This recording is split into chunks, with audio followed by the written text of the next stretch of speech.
यहाँ आने का एक ही टारगेट होता है 99% लोगों का। 1% तो टाइम पास करने आते हैं, अदरवाइज़ 99% लोग जो अपने घर से गर्मी की इस दोपहर में अपने घर से निकल के यहाँ तक आए हैं, उन सब के मन में इच्छा होती है कि मैं कुछ भी करके गवर्नमेंट जॉब हासिल कर लूँ। और हर एवरेज परिवार में कोई भी लड़की या कोई भी लड़का आफ्टर 12th, मैं पर्सनली ये मानती हूँ 12th के बाद ही कोशिश करनी चाहिए कि हमारी लाइफ सेट हो जाए, हम जल्दी से जॉब की तरफ चल पड़े। अगर आप नॉर्मल परिवार से हैं, देखिए दो तरह के लोग होते हैं। एक होते हैं नॉर्मल सा परिवार की भी 12वीं तक किसी तरह गिरते पड़ते पिताजी ने पढ़ा दिया और इस उम्मीद से पढ़ाया कि शायद आप अपनी लाइफ को सेट कर पाएंगे, कि भाई उनकी लाइफ जैसी थी आपकी उनसे बेहतर हो ज़िंदगी। और दूसरी तरह का परिवार होता है कि पैसा बहुतायत में है, आप 10 लाख का कोर्स करें 20 लाख का कोर्स करें वो फ़र्क नहीं पड़ता, वो आपका काम अपने आप जमवा देंगे। हमारे देश में आपके और हमारे जैसे जो लोग हैं, हम लोगों में से 90% के परिवार ऐसे ही हैं जो 12वीं तक किसी तरह फीस दे के पढ़ा देते हैं। मेरे खुद के फादर भी इसी तरह के थे कि चलो किसी तरह धक्का मारते मारते कि चलो घर के कहीं से खर्चे बचा लें, बच्चों को पढ़ा दें। लेकिन आफ्टर 12th पेरेंट्स की इच्छा होती है कि अब बच्चा बस जल्दी 2-4 साल में अपने पैरों पे खड़ा हो जाए, और वो अपनी जगह ठीक है। बहुत सारे लोग हैं जो ग्रेजुएशन की तरफ चलते हैं, BA करते हैं, पेरेंट्स फिर भी पैसा दे देते हैं, कोई बात नहीं, BCom कर लिया, BSc कर लिया। इसके बाद फिर पेरेंट्स के मन में आता है अब ये क्या करेंगे, और अपने मन में भी आने लगता है 12वीं के बाद तो बहुत सारे लोगों को लगता है चलो कॉलेज जाना चाहिए, कॉलेज लाइफ का एक इंपॉर्टेंट पार्ट है, फेज़ है। इसके बाद भी वही क्वेश्चन आता है अब क्या, और ये क्वेश्चन 12th से आपके पीछे पड़ता है, और जब तक आप सेटल नहीं हो जाएंगे तब तक ये क्वेश्चन ऐसे ही पीछे घूमता रहेगा कि अब क्या। कुछ लोग तो 12th के बाद 18 साल होते होते इस क्वेश्चन का आंसर ढूंढने में लग गए थे। कुछ ने ग्रेजुएशन करने में अपनी उम्र 20 से 21 साल की कर दी, अब फिर क्वेश्चन मार्क है अब क्या, क्योंकि पढ़ाई के बाद तो फाइनली तो नौकरी चाहिए आम आदमी को, क्योंकि बिजनेस तो हर किसी के घर में है नहीं। तो जो लोग 12वीं के बाद अब क्या ढूंढने लग गए थे और सही दिशा में पहुंच गए, वो जब तक ये लोग ग्रेजुएशन करेंगे तब तक वो रास्ता पकड़ चुके होंगे अपनी सेटलमेंट का। जो आफ्टर ग्रेजुएशन आएगा वो 3 साल तो पहले ही पीछे है। चलो अब भी जाग गया, बड़ी बात है। बहुत लोग पता है क्या करते हैं, इसके बाद और पढ़ाई करते हैं, भाई MA किया, MCom किया, MSc किया, इसके बाद सोचते हैं अब क्या। फाइनली आना उसी रास्ते पे है। जब ये रास्ता 12वीं से पकड़ सकते थे तो सबसे बेहतर था 12वीं के बाद इसकी मंजिल की तरफ चल पड़ना। और ये मैं सिर्फ अपनी ज़बान से नहीं कह रही, मैं खुद इस रास्ते पे आफ्टर 12th चली, इसलिए तुम्हें बता रही हूँ।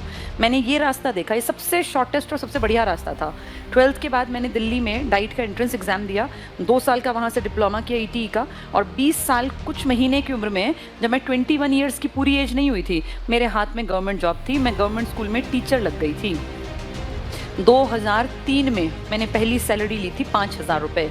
19 साल पुरानी बात है, तब 5,000 रुपये बहुत होते थे। आज जो गोल्ड तुम 50,000 रुपये तोला देख रहे हो ना, तब ये 4-4.5 हज़ार रुपये तोला था। तो तुम इमेजिन करो तब कितना सस्ता ज़माना रहा होगा। तब से अब तक महंगाई कितने गुना बढ़ गई है। तब 10 ग्राम यानी 1 तोला सोना 4,500 रुपये का था, आज 50,000 रुपये का है। तो उस हिसाब से अपने आप महंगाई की दर देखो।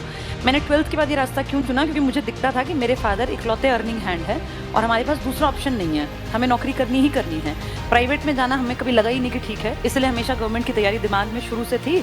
और फाइनली 12th के बाद उस रास्ते को पकड़ के, और मैं बहुत यंग एज में 1982 दिसंबर मेरा बर्थ मंथ था 82 से, और मैं 20 साल प्लस की थी। 21 साल मेरी एज नहीं हुई क्योंकि मैंने सैलरी ली थी सितंबर की, और दिसंबर में जाके मेरी एज 21 साल होती। तो वो मैंने देखा अपने जीवन में, इसलिए तुम्हें बता रही हूँ सबसे बढ़िया तरीका है 12वीं करो और अपना ट्रैक पकड़ो। मैंने 2015 में 7 साल पहले अपनी गवर्नमेंट जॉब से रिज़ाइन कर दिया। जो तुम्हें रीजनिंग पढ़ाएंगे ना सर, वो और मैं, हमारी ज्वाइनिंग में बस 2 दिन का अंतर था। मेरी 5 अप्रैल की थी, उनकी 7 अप्रैल की। तो ये अब जो मेरे साथ के कलीग थे, उनकी सैलरी 1 लाख रुपए है।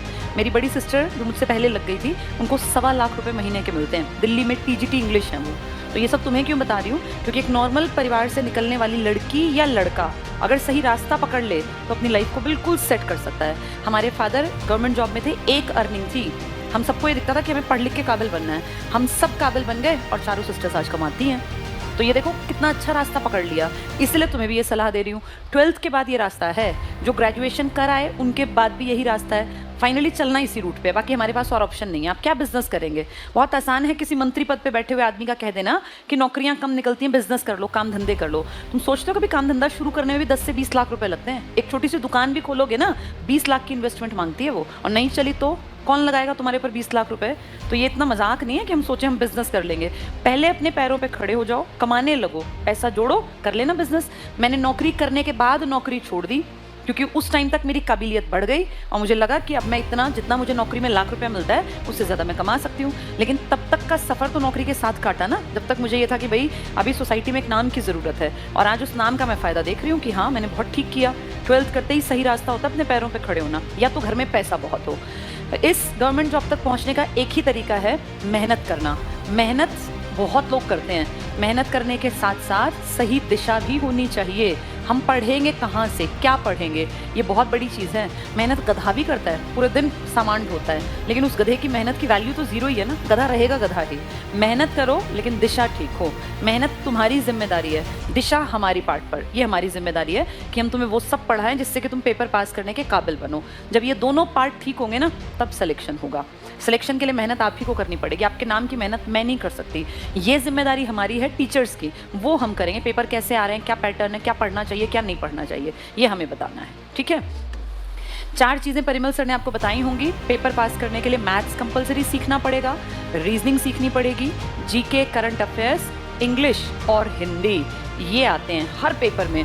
आप कोई भी स्टेट लेवल का एग्जाम दीजिए, पुलिस का दीजिए, किसी का भी एग्जाम दीजिए, आप सब पेपरों में ये आता है। 12वीं के बाद भी, ग्रेजुएशन के बाद भी, पीजी के बाद भी ये सीखना पड़ेगा।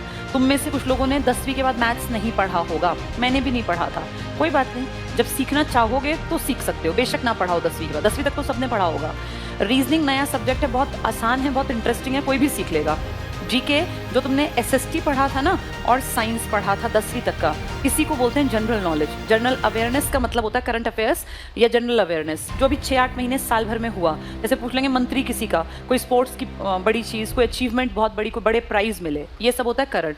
और 2 लैंग्वेज आती हैं, हिंदी और इंग्लिश, सब कुछ सीखना पड़ेगा। ठीक है, अब तुम्हें अपने ऊपर 1 साल इन्वेस्ट करना है। तुम्हारे माँ बाप ने अपना पैसा, अपनी जमा पूंजी, अपनी ज़िंदगी भर की कमाई तुम्हारे ऊपर लगा रखी है। वो जितना अफोर्ड कर सकते थे उसका बेस्ट तुम्हें दिया।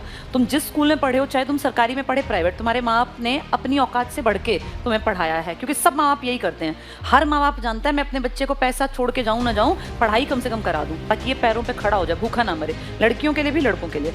तो ये जो इन्वेस्टमेंट माँ बाप ने की ना, अब तुम्हें अगला 1 साल अपने ऊपर इन्वेस्ट करना है, खूब पढ़ना है, खूब सीखना है, तब ये 12वीं के पैसे वसूल होंगे।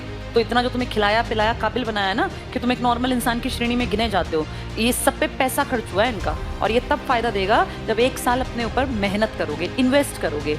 इस 1 साल में बहुत सारी चीज़ें तुम्हें सीखनी है। तुमने अब तक जो किया फ़र्क नहीं पड़ा लाइफ पे, लेकिन अब जो करोगे ये अगले 40 साल को बदल के रखेगा। अगर तुमने अब मेहनत नहीं की तो तुम्हारे 40 साल नारकीय हैं, नरक है जो नहीं कमाता। महंगाई जाके देखो मार्केट में, पहले कहते थे चटनी रोटी खा के, दाल रोटी खा के जीवन कट जाएगा। दाल का रेट ज़रा जाके पता करना किस रेट में दाल मिलती है। अब दाल रोटी खाना वो मजाक नहीं रह गया, बहुत महंगाई है, बहुत ज़्यादा। जो घर का सामान खरीदते हैं ना उनसे पूछो, और अब 4-5 साल बाद तुम भी उसी कैटेगरी में आने वाले हो। तो इसलिए मेहनत करके काबिल बन जाओ, जो दाल रोटी खा सको, अपना घर ठीक से चला सको। ठीक है, चलो, पढ़ाई आसान होती है बशर्ते रोज़ की जाए, थोड़ा थोड़ा रोज़ सीखा जाए।